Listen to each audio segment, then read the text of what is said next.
Laws करेंगे बेटा, ठीक है। There are 2 laws of electrolysis, Faraday first law of electrolysis and Faraday second law of electrolysis. तो generally इनकी जैसे डेफिनेशन आ जाती है, तो सिंपल इसमें कोई हमें ज़्यादा भी नहीं करना है, तो हम इनको समझेंगे बेसिकली, और थोड़ा सा इनका जो मैथमेटिकल पार्ट है वो देखेंगे।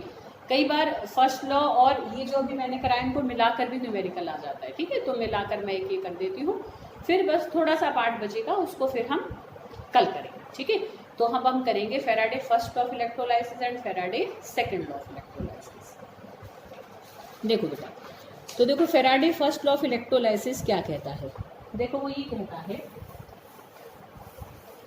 कि जितनी, अच्छा देखो जैसे मैंने मिटा दिया, बेसिकली मैं तुम्हें यहाँ से भी इसको समझा सकती हूँ। जैसे ये मान लो अभी मैंने यहीं की छोड़ दिया है, देखो अब यहाँ बहुत सीधी सी बात है, तुम देखो कि 3 फैराडे की अगर मैंने इलेक्ट्रिसिटी की सप्लाई दी तो इसके 1 मोल बने, है ना, 27 ग्राम बने, मान लो मैं कह रही हूँ, तो मैं क्या कह रही हूँ बनेंगे, ठीक है।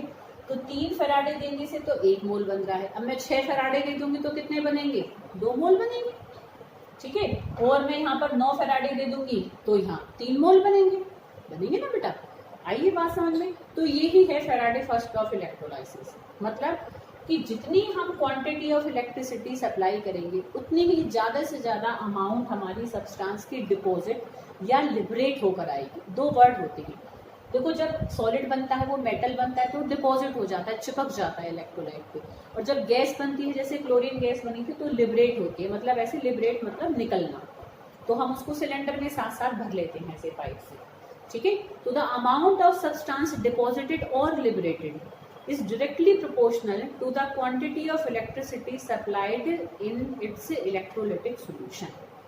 Simple, this is Faraday first law of electrolysis, कि जितनी ज़्यादा से ज़्यादा हम इलेक्ट्रिसिटी सप्लाई करेंगे उतनी ज़्यादा से ज़्यादा अमाउंट हमारी या तो डिपॉजिट होकर या लिबरेट होकर हमें इलेक्ट्रोड्स पर मिलेगी। इलेक्ट्रोड पर ही डिपॉजिट होगा ना भाई, ये जैसे कैथोड पर बना तो उस पर चिपकता जाएगा, क्लोरीन गैस एनोड पर बनी थी तो वहीं से ही उठना शुरू करेगी, तो वहीं की वहीं हम एक पाइप लगाए रखते हैं और उसको सिलेंडर में भर देते हैं, ठीक है। तो this is Faraday first law of electrolysis, ये तो इसकी डेफिनेशन हुई। थोड़ा सा हम इसका मैथमेटिकल पार्ट और देखेंगे।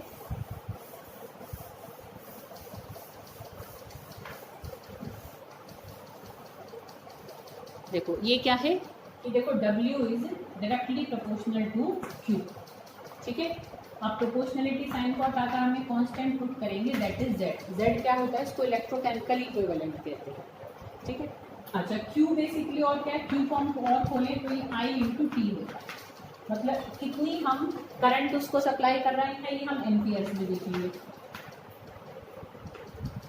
ठीक है। और कितने टाइम के लिए हम सप्लाई कर रहे हैं, कितना करंट और कितने टाइम के लिए हम सप्लाई कर रहे हैं वही उसकी क्वांटिटी ऑफ इलेक्ट्रिसिटी होगी। और ये टाइम बेसिकली हम यहाँ पर किस में देखते हैं, सेकंड में देखते हैं, ठीक है। तो कई बार ऐसे मिलाकर भी न्यूमेरिकल होता है ना, मुझे ऐसे थोड़ा थोड़ा सा ध्यान आ रहा है, मतलब मैं ध्यान करती हूँ कि मतलब मैं मिलाकर तुम्हें कभी करा देती हूँ, नहीं तो फिर मैं बुक में से तुम्हें भेजूंगी भाई, वहाँ से तुम कर लेना, और दिक्कत है तो मैं बता दूँगी, ठीक है बेटा।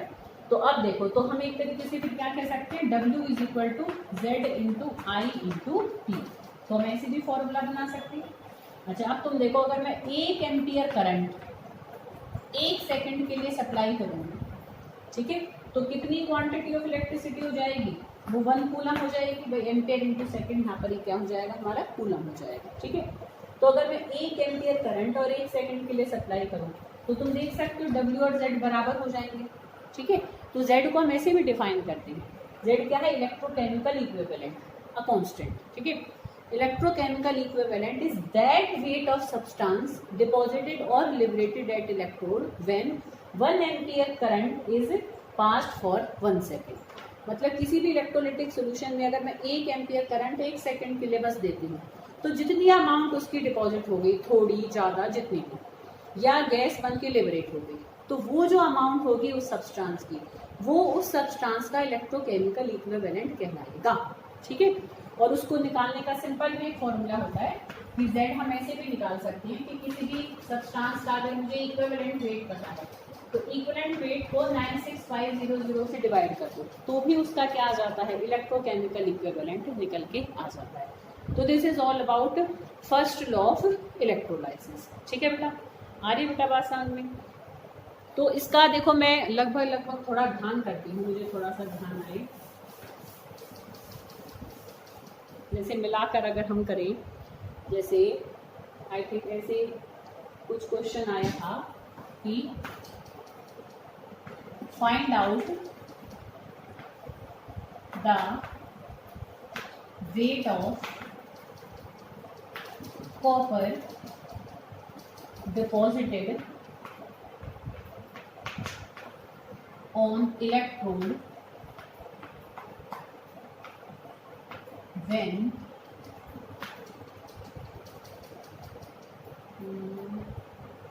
चलो ऐसे बनाकर हम लिख लेते हैं, when 30 ampere current is supplied for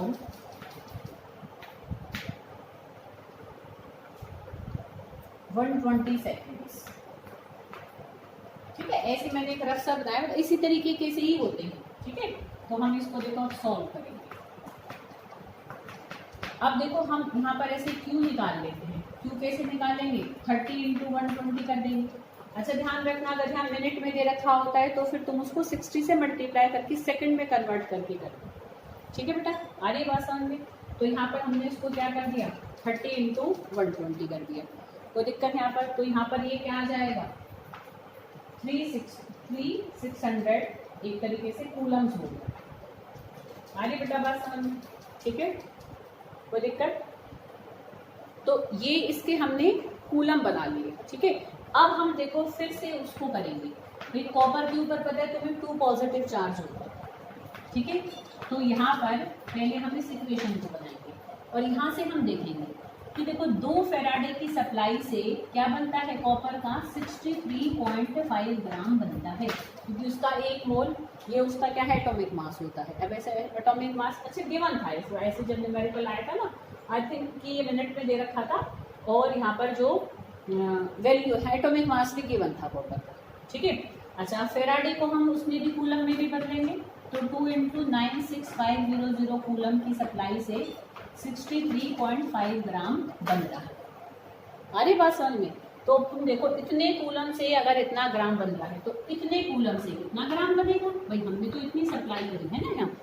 तो देखो इन दोनों को तो मैं मल्टीप्लाई कर दूंगी। ठीक है बेटा, आ रही बात समझ में? और इससे हम इसको डिवाइड कर देंगे। ठीक है, ये 2 जीरो से 2 जीरो कट जाएंगे, आगे तुम सॉल्व कर सकते हो। तो यहाँ से ग्राम में आंसर आ जाएगा। उल्टा होता, मान लो वो ऐसे कहता कि भाई वो इसने ये ना दे रखी होती, वो ये कह देता कि जैसे वही कह रहा था, how much quantity of electricity is required for depositing 100 gram of copper, ऐसे मान लो वो पूछ लेता। ठीक है, तो तुम इस ग्राम को इधर लिखते। ठीक है, फिर तुम इसको देखो ऐसे कर लेते, ये देखो मैं अलग वैसे बता रही हूँ, फिर तुम उल्टा करते कि 63.5 ग्राम तो बनता है इतनी सप्लाई से, तो 100 ग्राम कितनी सप्लाई से बनेगा, फिर इसको हम ऐसे सॉल्व कर देते। ठीक है, मतलब मैं प्रेडिक्टेड बता रही हूँ कि मान लो ऐसे आ जाए तो तुम ऐसे कर लेते, पर आया हुआ ऐसे। ठीक है, तो इस तरीके से भी हम फर्स्ट लॉ ऑफ इलेक्ट्रोलाइसिस और जो हमने क्वांटिटेटिव एस्पेक्ट देखा था इलेक्ट्रोलाइसिस का, मिला के भी न्यूमेरिकल्स है। तो this is the last category of numericals of your schools last class. ठीक है, तो ये 12th की तुम्हारी केमिस्ट्री क्लास के लास्ट टाइप के न्यूमेरिकल्स। ठीक है बेटा, तो इसकी भी मैं पिक ले लेती हूँ, फिर मैं फेराडे सेकेंड लॉ नेक्स्ट उसमें बताती हूँ, यहाँ जगह भी नहीं है। ठीक है, एक छोटी सी वीडियो और बना